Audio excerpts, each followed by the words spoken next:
agree with Alan Greenspan? We ought to just eliminate the debt ceiling. Oh, absolutely. Here you go. The ability of almost every working American to access more credit than they should have been able to masked the underlying fact that lower and middle class incomes were not rising. That's not a tenable strategy. Isn't now the time to eliminate it? Oh, it would have been time a long time ago to eliminate it. Let's put aside terrorism. Let's talk only about our own homegrown animals that are patrolling America right now. So it goes down to the simplest thing. Be prepared, be vigilant. I want to give you a scenario here. I want you to wrap your head around it. Because there's big news, even though it's not big news. Well, the news isn't the big news. The news of the U.S. Embassy being moved to Jerusalem is not the big news, right? The media would have you believe it's the big news. I'm sure the Trump administration would like you to believe it's the big news. But the big news is the death and the injury. The death and the injury that's coming in its wake. Now, I want to listen. If you're not aware, the United States moves the embassy to Jerusalem. Big move for the... I mean, really, at the end of the day, it's a big move for tradition, right? You put something that's heavily guarded like a U.S. embassy into Jerusalem. It stirs up both sides of the equation over there. And when I say both sides, I mean the Jews and the Palestinians. You know, they're excited. It's a victory for them, a moral victory. Maybe not a moral victory. That's the wrong way to look at that. It's definitely not a moral victory, the way things are going. But it's a victory. The Palestinians look at it as another piece of their pie that's being taken, and they can never get back. How are they going to stay? They have trouble enough standing up to the IDF, the Israel Defense Force, and how are they going to stand up to the United States of America to get that piece of land back now? If you want to look at it from all sides, right? I know it. Well, we'll get into it. I want to pose a scenario to you. Because what's happening on the border of Jerusalem and what's happening in this area, the area of the embassy right now, with people being sniped out of crowds, people being shot, people being hurt, people being injured, people being murdered, basically. Palestinians being murdered. I think it's something like 53 dead, 2,000 injured by bullets. You wake up. This is the scenario. You wake up, okay, to find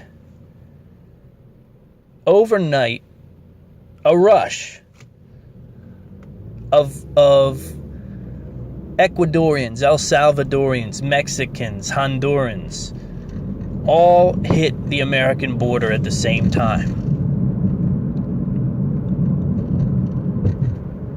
They hit the border, not armed, not in a military action, but kids, women, men, some good, some bad. A mass of them hit the border last night. And Donald Trump decided that he would open fire on them. They would not cross this border. And he would open fire on the mass and prevent them from getting into our nation. And you wake up to find out that there's 53 people from South American nations and Mexico who have been killed, and there's 2,000 who've been shot total. And you wake up, and as the black coffee brews, you look at this news in your phone. You scroll down, you see the comments are on fire, right? Everyone's going insane. 2,000 shot, 53 dead Mexicans and South Americans on the U.S. border. And you stop and think to yourself, what is going on here? I mean, I know there's some people who, in their video game conservative mind, would say, that'll learn them, that'll teach them. But honestly, if you're a human being who can think, you would understand that would be a terrible move. Horrible. Right? That would be something that you would hate to have happen. You would hate for that to have happened. You would hate for your nation to have done something like that without you knowing or whatever. In an event like that, we have these people rushing the border. Our course of action was to set up snipers and to shoot them. To send warning shots to kill 53 of them and to injure 2,000 of them. Who knows how many of them will die. That's the scenario that's going on right now in Israel. That's the scenario. And I know the old line is that Palestinians are evil, Hamas, evil people. And you know what? There are evil people there. There's no doubt about it. But there are people there too. So you could say, well, in that group of and this is what the argument would be, sure. In that group of Palestinians, there will be some Hamas radicals who will cross the border and get into Israel, get into Jerusalem or whatever it is, right? Those radicals will cross the border. And they'll cause what? They'll cause death, and they'll cause dying, and they'll cause suffering. Hamas. Terrorists, right? Killers. Easy to understand, right? Terrifying people, masks on, knives, beheadings, the whole 9 yards. All the stories you hear about them are true. They're a brutal and terrifying group. But they are but a group. And we're scared because what? They will bring death and they will bring dying to the people of Israel, right? So that's what they're scared of. That's why the IDF's out there, supposedly.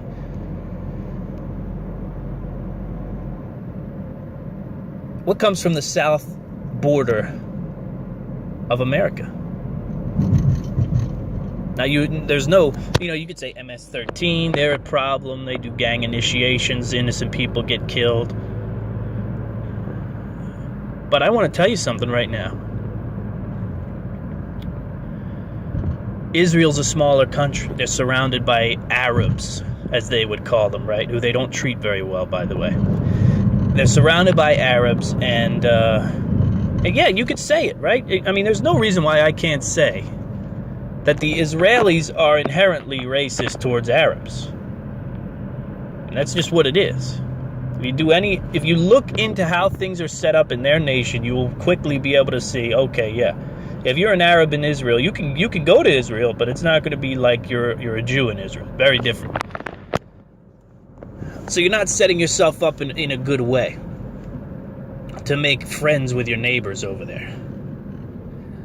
Now, of course, there's a survivability situation, and I get that. I'm not trying to say that I don't understand the Jews' plight over there in the Middle East, surrounded by people who want to cut them up into tiny pieces. But at the same time, we look at their situation and we say, oh yeah, well, it's just, we got to kill those Hamas bastards from getting over the border into Israel, right? I grew up in a town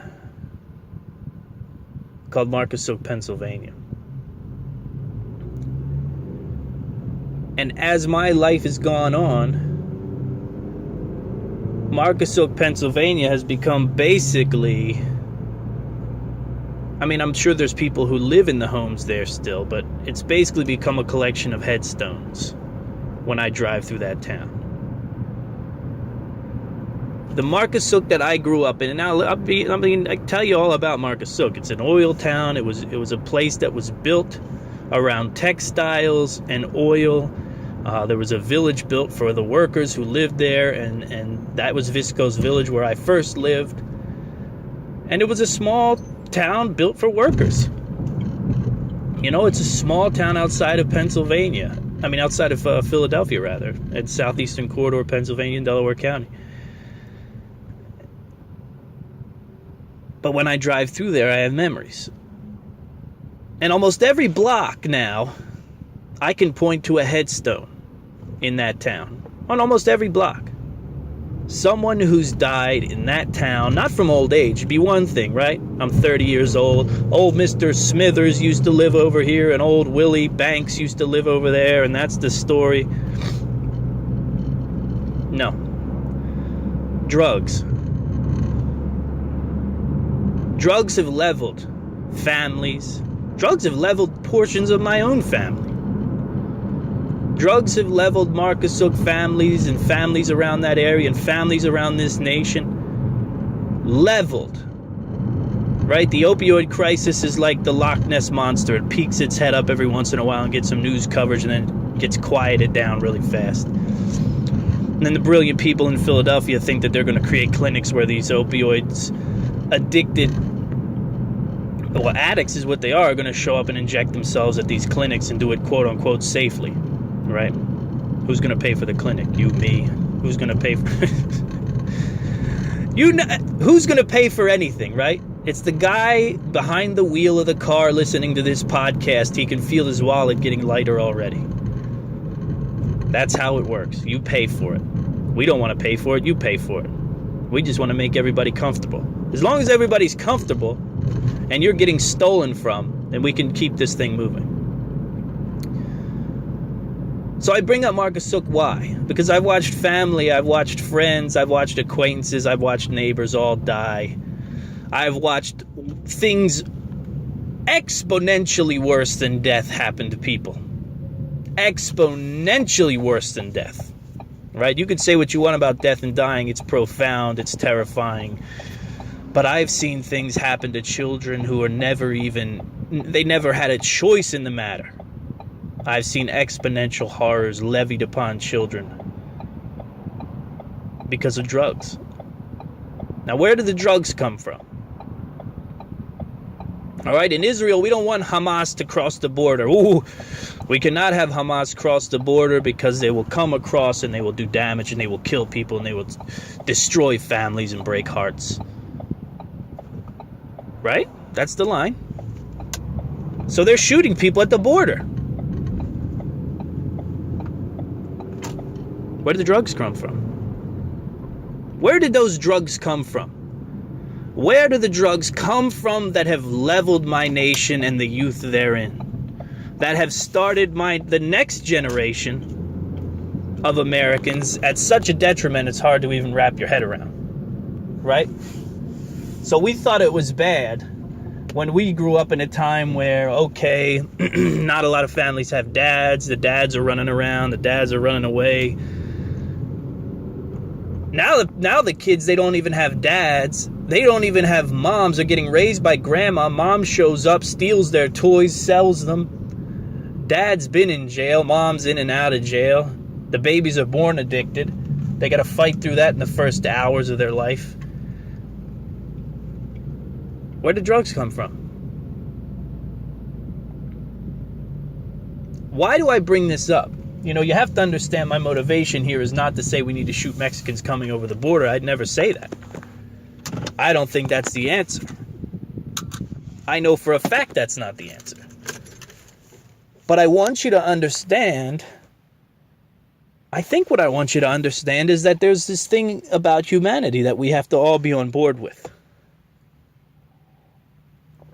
We have to understand that there's this thing called humanity that we have to be on board with. We have to look at people as people, right? Just because people are coming across the border doesn't mean that we need to shoot them at the border. We don't need to kill pregnant women at the border. Now, you read about the IDF and pregnant women, and you're going to be a little nerve-wracked about your buddies over there in Israel, who you think are doing an incredible deed over there in the Middle East. They're brilliant people, don't get me wrong. They've done incredible things. But no one is flawless. No one is flawless, and in fear, you can be made to do terrible things. And you can take advantage of things. And I think we're seeing some things being taken advantage of here. And I don't have to stretch that. You know, that doesn't have to be stretched for you to see what I'm talking about. So when you look at Palestinians getting shot at the border, I want you to think about Mexicans getting shot at the border. I want you to think about the same Mexicans who tote the heroin up through the states and kill teenagers and kill fathers and kill mothers. And then you really can get an understanding of what's the process. Is a Palestinian any different than a Mexican or a South American or an American? Or a Jew? Grand scheme now. I'm not talking about is a Hamas trash bag with a knife who has nothing on his mind but murder. Is he different than someone? We know that's an animal. That's a wild animal that should be shot. If you're a terrorist, you should be shot. If you plan on killing innocent people, you should be shot. Why not? We don't need you here. You're not producing anything. You're not making this society better. The reverberations of your life are not going to make this pond any better, right? So this is for you to think about and for you to understand. We have to start doing things better. We just have to start living with humanity in mind. Humanity in mind. This is a historic move. Some people are calling it a historic day, right? It's an historic moment. I could care less, personally. I'm not a very religious guy to begin with. I struggle with religion. I always have. That said, who are we killing with impunity and why? And when I say who, I don't mean Americans. I mean humanity. Who are we killing with impunity and why today? And who will we be killing with impunity tomorrow based on other accusations? Just keep that in mind. That's the story of history there.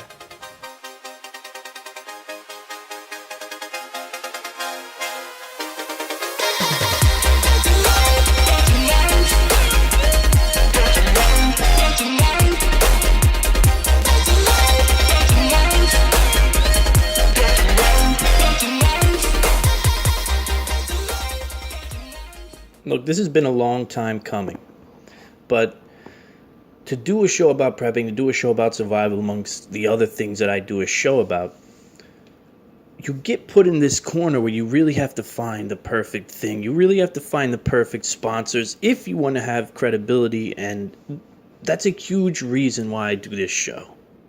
It's a huge reason why I do a lot of things that I do in my life. You know, I want credibility. I want you to know that I'm weak when I'm weak, and I want you to know that I'm strong when I'm strong. I want you to know what this show is capable of.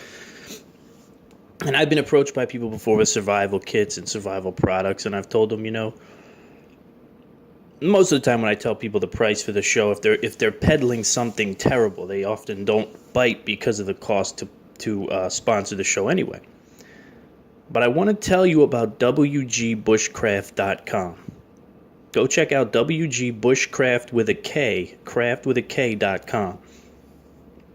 What they have is the survival kit that takes the bacon.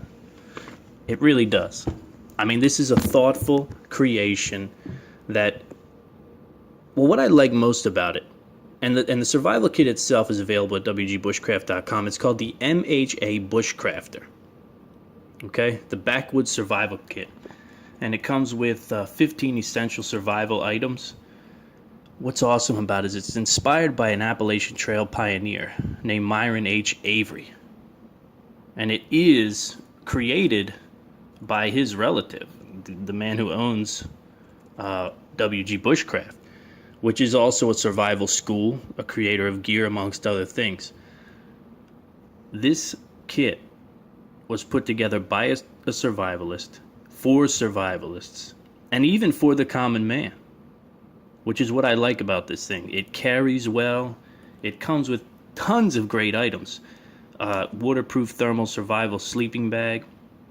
It comes with a hand chainsaw, custom first aid kit, 550 cord, a lot of things. You know, one of the things that I liked about it is it comes with tinder wicks, it comes with a magnifying glass, ferro rod fire starter, fishing kit in there. There's some survival instruction in there as well. Like I said, it was built by a survivalist who makes a living off of his survival training.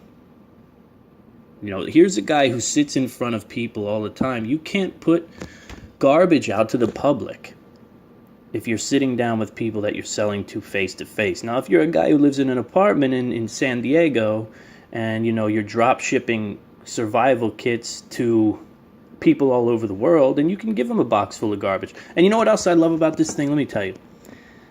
And I've got one coming my way, and I am super excited about it, right? One that I can keep for myself. And I probably will keep it for myself. A lot of things that I get, I usually give away. But this thing is so efficient, so effective. There's so many great parts and pieces of this survival kit that I think it's going to be mine. I think it's going to be mine, and I apologize for that. But you can get your own if you go to WGBushcraft.com, Bushcraft with a K. Okay? Now, what makes this thing special is that it doesn't come in a backpack, right? It doesn't come in a cheap backpack with bad zippers. Don't get me started on these zippers. These Chinese-made zippers. They break, they don't work, the teeth fall, get out of alignment. It doesn't come in a quote-unquote waterproof plastic container that you can fit right into your glove box. It's not one of these things, okay? This comes in a roll, right? So it's like a custom 1,000 denier nylon versatile carrier, right? 1,000 denier nylon. It's going to last. You're going to have a hard time beating this thing up. It rolls up. It's compact. It's about the size of the single wall stainless steel bottle that comes with it. It's pretty much about the same size. I mean, perfect addition to a survival kit. Just perfect, or perfect for taking out on its own. You know, if you want to add a piece to your bug out bag, this is the piece to add. If you want a survival kit that you can take out and depend on so that you don't have to carry a bug out bag when you go out in the woods, this is the one. And you know what else this thing is great for? If you want to give somebody something to really get them thinking about what survival is all about. If you've got someone who's playing around in the woods, climbing rocks, whatever it is, hiking, trail running, I'm telling you right now, the MHA Bushcrafter is something I can honestly put my name on. We could say that this is a proud sponsorship agreement here with the I Am Liberty show, and like I said, I think the best testament I can give it is it's going to come to me and it's most likely going to go into my bag. It's also got molly webbing on the back, or rather it will attach to the molly webbing on your pack. So check it out, wgbushcraft.com. You can also search MHA Bushcrafter at amazon.com. You know, one of the big reasons that you don't hear me talk about survival all the time, and one of the reasons you don't hear me talk about products all the time, is because at the end of the day, there are only so many products that are going to make it into a bag. There are only so many products that are going to make it into your life and become a part of your survival plan, right? Part of your preparedness plan, whatever it is. There's only so many, you know, and for me, I want it to be either the best technique, the best topic, or the best gear that I can find for the price. You know, I'm not, like I said, I'm not out to bankrupt people. I'm not going to bring products on this show that cost insane amounts of money because I know my audience. My audience is made up of parents, grandparents, people, normal people, you know what I mean? We're not these billionaire New Zealand land-owning tech junkies who think the end is near and are buying up swaths of land to make sure that we're ready for it. You know, we're hardworking people. We're hardworking people who want value for our dollar. And I'll tell you right now, the MHA Bushcrafter survival kit, it's $150 and it's worth every penny. And the reason it is because it's put together right. It's put together with the right things in mind, and it's put together from the standpoint of a person who is a survivalist. You know, it's not a bunch of check boxes. And that just, you know, the reason I'm excited about it is because it goes along with sort of my idea of what this whole thing's about. This whole thing is about bringing you guys things that matter, things that are important, things that make sense, things that can help you. And that's just how I feel about it. You know, that's how I feel about it. So here we are. I've got a puppy in front of me and a chicken in front of me. I've got a puppy in front of me and a chicken in front of me outside of the Casa de Liberty here. It's been a wild week, and it's only going to get more crazy as the days go on. Business has been great. I thank you all out there. You've done a tremendous job. My clients, you've been amazing. And this trip to PrepperCon is only going to grow. It's only going to grow the network, right? It's only going to grow the Prepper Broadcasting Network, the I Am Liberty show, the writing business. It's all going to build. It's all going to build on itself, because once you start it's really like creating your own little spider web. You know, once you start building your web, and you can put all your energy into building that web instead of building multiple webs. But right now, Americans are stuck in that sort of weird... They're stuck in that weird situation where it's like they want to build one web, you know, their professional web, then they want to build their home life web, then they want to build their hobby web. We're going to look back on it, I think, and say, man, this was silly. This was really silly what we were trying to do here.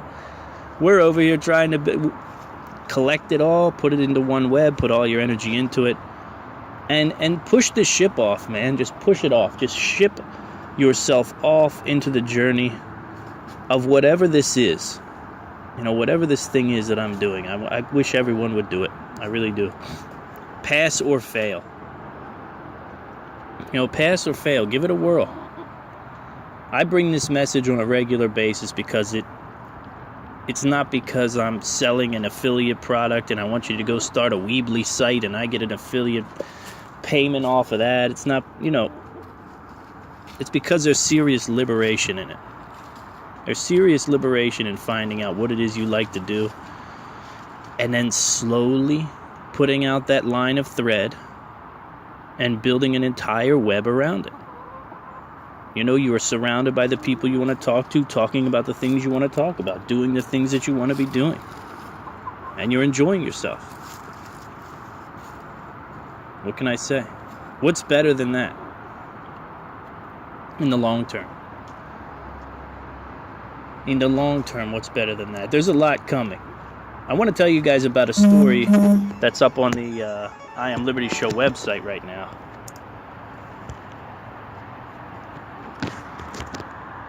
It's an open letter to my 12-year-old son. That's what it's called. And it was written by a listener and a freelance writer who contacted me and wanted to, you know, write a piece for the I Am Liberty Show website, which is always possible. You know, you can always do this. I'm not looking for credentials. I'm not looking for some serious background or resume. You know, if you come to me with a piece that you wrote out of passion and out of, you know, or whatever, even if it's survival related, self-reliance related, you know, any of the 4 pillars of the I Am Liberty Show, I want to read it. I want to put it up because I know the power of ordinary people. So if you go up on the website, you'll see this great article. It's an open letter to my 12-year-old son. If you're a father, if you're a son, if you're a family man, you have to read it. You just have to read it. It'll rip you apart. It's great writing. I don't have the gentleman's name in front of me, but I know it's Ryan, and I don't want to mess up your last name, so on the live show, I'm going to read from it. Tomorrow night, Wednesday night, the live show, I'm going to read from this piece of writing because it's beautiful. It's beautiful, and it's everything that boys need, and it's everything that men need. All in one little article, or one little letter, rather. It's wonderful. And if you can, like we talked about earlier in the show, you know, if we continue to take swaths of humanity and put them in buckets and tell them they're worthless, and take it all the way to the extreme of the Palestinian, where people are actually getting shot and killed yesterday. People are actually getting, probably today too, probably be violence for a while. You take them to a point of dehumanization where their lives are suddenly expendable. Well, you're expendable because you're this or because you're that. Well, then you find yourself in a situation where you're missing out on all these gems. You'll miss out on all these gems because you'll be trying to do something that nobody even really understands. Some kind of old, ancient, really, sort of mindset where I'm going to block off this subset of human being and they're going to be worthless and they're going to be this and they're going to be that, and we're going to dehumanize them enough so we can do the things that we need to do to be prosperous. Here's the other thing. If you build this spider web that I'm telling you that touches as many aspects of your life and interests as you can, you'll run into situations. You'll run into very interesting situations where you have to decide, okay, if I make this move, what's it going to do for my quote-unquote competition? If I help this person, how's that going to help me in the long run? If I help this person, is it going to hurt me in the long run? What is the competition going to look like? You know, will I be pushed out of my spot?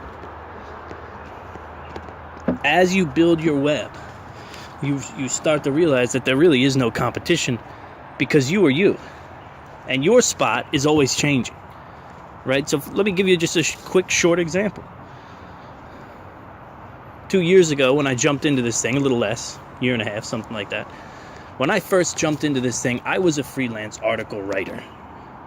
That's what I did. I wrote articles. If you contacted me about anything outside of writing articles, I'd give it a whirl.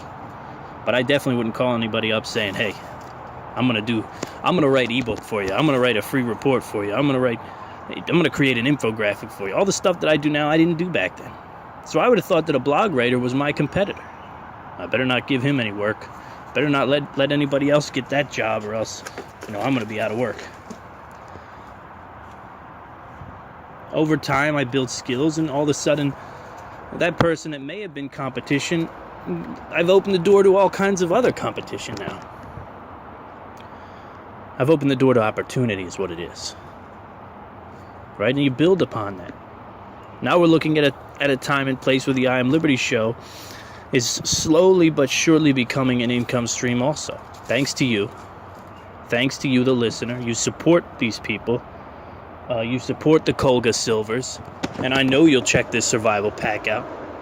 I know you're going to check the MHA Bushcrafter out and you're going to say, oh yeah. Because listen, a good product is a good product and you're going to recognize it's that simple. It's not an impossible thing to recognize. You're going to recognize it, you're going to love it.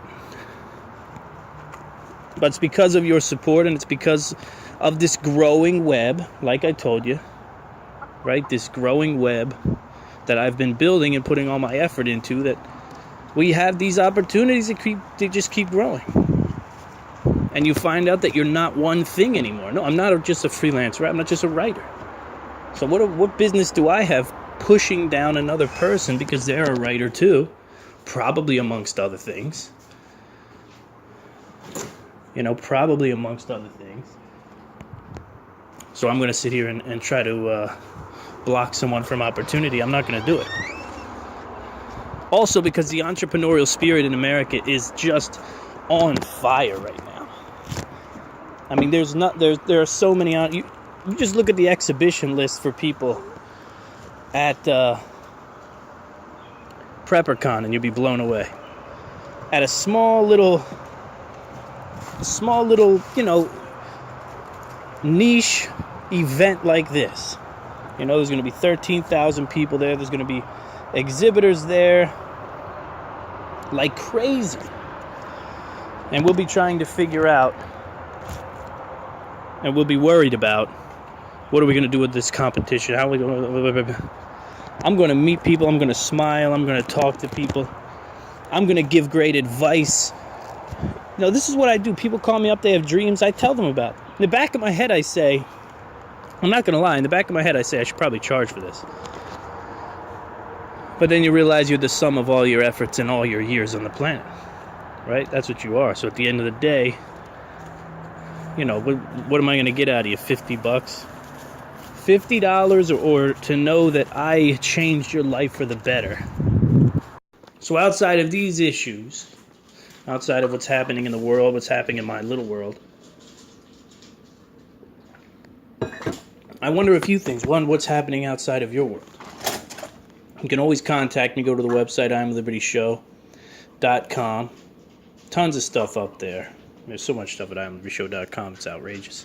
Scroll. You can be a writer. You can get great products there. You can buy cool t-shirts there. These are just, some of the low-level things. You can also learn how to nurture your community. All the content there is phenomenal. Now that I'm getting content from other people, it's taken to a whole nother level. It's just what it is. You can contact me. Let me know what's going on. What questions do you have? I talk to a lot of people a lot of the time. If you have questions about preparedness, self-reliance, threats, the reality of some of the threats that we face, questions about the things you see on the news. What is this legit? Is this not legit? I read this on a website. Contact me. I can email about 16 webmasters in a matter of 15 minutes, if that, 5 minutes. And that gives me the ability to see what they think. These are people who have their fingers in all this stuff, Just want to know where you're at. Because you guys are the ones that make this thing possible, rather. The other big thing that's on my mind is traveling halfway across the nation. Being the type of person that I am, traveling halfway across the nation is a big deal. And here... This is the weird fight that I'm having with myself, and I want to tell you about it. I want to tell you about the fight that I'm having with myself. I want to check a gun. I want to check a knife. I want to bring these things. Right? I want to have all the things that I need for this trip. And I don't know about you. I don't know if you've ever read the story... what was that story? There was a great story. I have it upstairs. What was it called? Giant earthquake in the Santa Madres. And a guy was basically left. Nathan Jefferson Hale was the author. This is an old one. I didn't hear much from this guy after this book. And I can't remember what it was called, but after the book came out, just look up the name, Nathan Jefferson Hale. It's about a giant earthquake, center of the nation scenario, right? And the guy wasn't expecting it. He's just a normal dude. I'm going to work. Honey, I think he lost his job in the beginning, and he had to fly out for a new job. Not to get the job, but to keep the job. And then this massive... earthquake just devastates the country, right? It hits at the heart of the country, devastates it, and he finds out that I got to walk back through like 10 states. And I don't think it's that many. He's got to walk back through like 4 or 5 states, and it gets crazy. From then on, it just gets wild. It was a great book. I enjoyed it. Nathan Jefferson Hale was the author. I had him on the podcast way back when he first released it. But anyway, the story is exactly what we all fear. Fly halfway across the country. I'm looking at the news right now. It says North Korea threatens to cancel the Trump summit. What's that mean? Who knows? Who knows what that means? But what if that means something? Trump, because it believes provocative military ruckus of joint U.S.-South Korean drills are a rehearsal for an invasion. So what's going on? June 12th, Singapore summit between Trump and Kim is suddenly in jeopardy. You look at Jerusalem, and now you look at this with North Korea. It's hard to wrap your head around what's really happening in the world, isn't it? You see a man you see the leaders of North and South Korea talking. Now all of a sudden the South Korean leader is saying that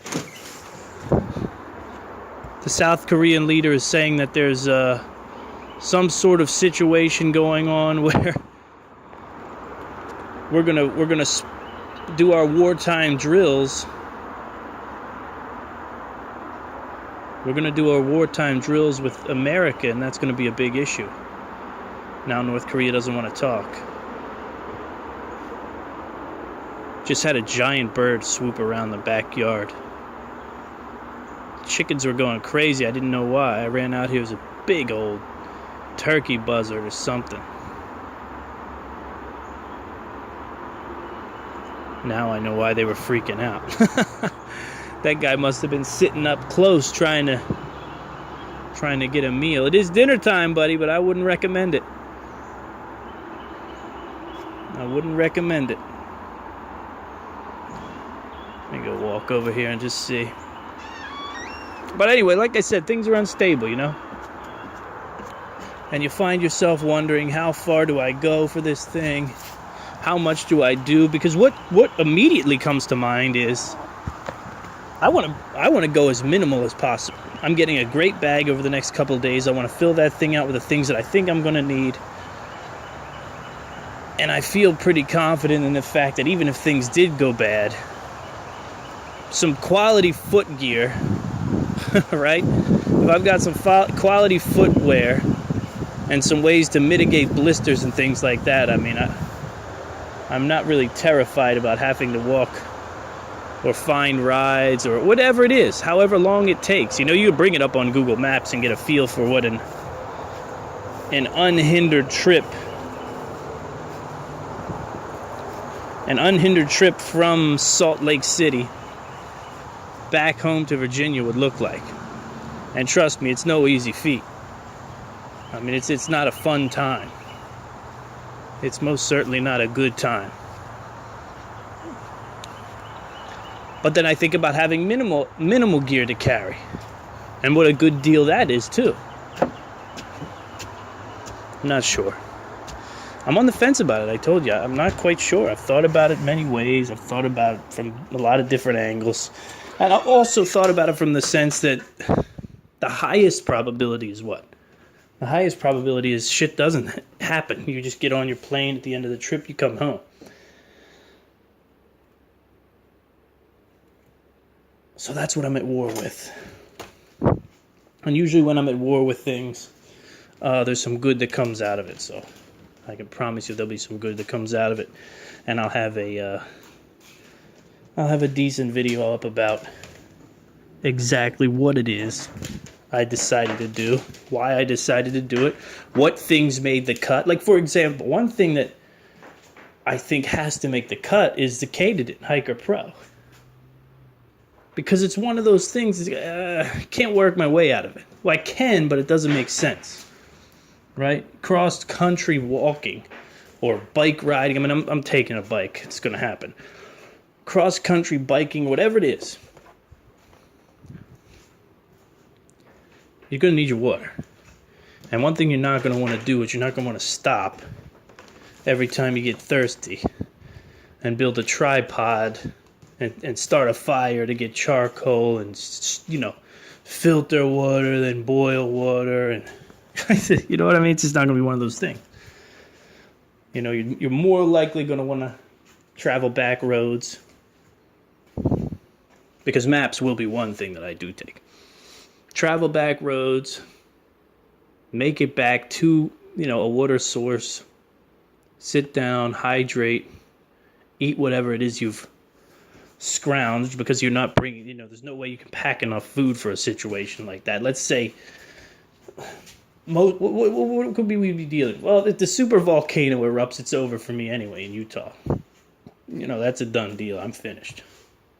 The I Am Liberty show has come to its conclusion, so that needs to pipe down a little bit until I'm back. What else?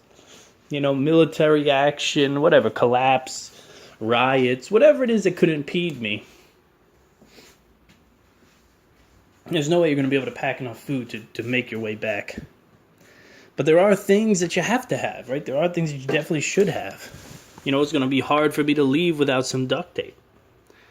You know, and I may just get myself a Nalgene and wrap it with duct tape, or I may just wrap my stainless steel bottle with duct tape, something along those lines. There are certain things, you know, a tarp. It's going to be hard not to go without a tarp or a poncho big enough to make a shelter. Several, and I say several, fire-making implements you have to have. Obviously, a quality first aid kit. Oh, speaking of which, I better take my shears out of my first aid kit, or else that's going to wind up being the TSA's first aid kit. But these things are important, right? But how far do you go when the airplane comes to mind? Right? When you have to stand there in front of TSA and do your thing. How many questions do you want to ask? Or answer, rather. Or how many hurdles do you want to jump over to get on that airplane? It's hard to argue with a firearm, I'm not going to lie. It is hard to argue with a firearm. I think about a firearm and I say to myself, it's a no-brainer. Throw that thing, check that thing. You're going to Utah, you get off the plane, and guess what? You're armed. Everything changes. Everything changes now. That's the power of a firearm. That's why we love them. That's why we love them. Because everything, the moment you put that thing on your hip, everything changes. If you're walking states away and all you got is a tactical pen, it's going to be tough. It's something that you got to think about. So I don't know what kind of kit I'm going to build out. I'm going to start building it out Wednesday. I don't leave. We don't need to know when I leave. And basically from there, it is what it is. It is what it is. The beauty of it is I get to sit there and listen to all the things that could happen for 2 days straight at classes, training centers, seminars, and the whole 9 yards, right? We just get to sit there and listen. This could happen, that could happen, you start thinking about your flight home. God, I hope it. But that's why we prep, right? That's why we prepare for these things. That's why we do what we do. What did I read about preppers the other day? I always like these stories about people's ideas about prepping and about preppers. Because what I see more than ever now is people saying, well, I'm not a prepper, but I'll definitely keep more extra food, extra water, extra clothes, extra toiletries, gas, guns, plenty of ammo, tarps. But it's like, wait a second. Do you know what you're talking about right now? And there's a stigma. I get it. I mean, I get the stigma and I get that people are terrified of it, but I hate that. And I want people to get over it, man. I want people to get over it. Because the word is not toxic. And more importantly than the word being toxic, it's that I spent 7 years in the prepper world. And I've met some of the coolest people I've ever known in the prepper world. Right? Oh, I've met some psychos. Don't get me wrong. I've met my fair share of psychopaths too, but that's anywhere. But I've met some great people here in this integrity. You know what I mean? In the survivalist world, you run into people with just superior integrity. And I don't know if it's military background. It can't be, because I've run into soldiers who have very lack integrity big time. I think it's just something like this really grabs on the people who want to do things the right way. And it grabs onto people with moral integrity. That's what it does, really. People who want to do things the right way, people who want to leave a mark on this world that is a positive one. And what more can you want outside of that? Right? Listen, I'm tying this one up. I'm going to put some head cement on it, and then I'm going to post it. So for you fly fishermen out there, you might get that pun. Outside of that, I'll see you guys live. Listen, Wednesday night is going to be no joke. All right, we got Stephen Menking on. We're going into a deep series. Well, it's not just going to be a break between, but we're going into a deep talk about social media and how it's changing and how it's changing me and how it's changing you. Is it the best option? Should it be an option? What's the deal with them blocking certain groups and, denying certain groups the right to do what they want to do, be what they want to be, say what they want to say? And that's what you're in store for on Wednesday night, amongst other things. So be there, all right? See you guys next time.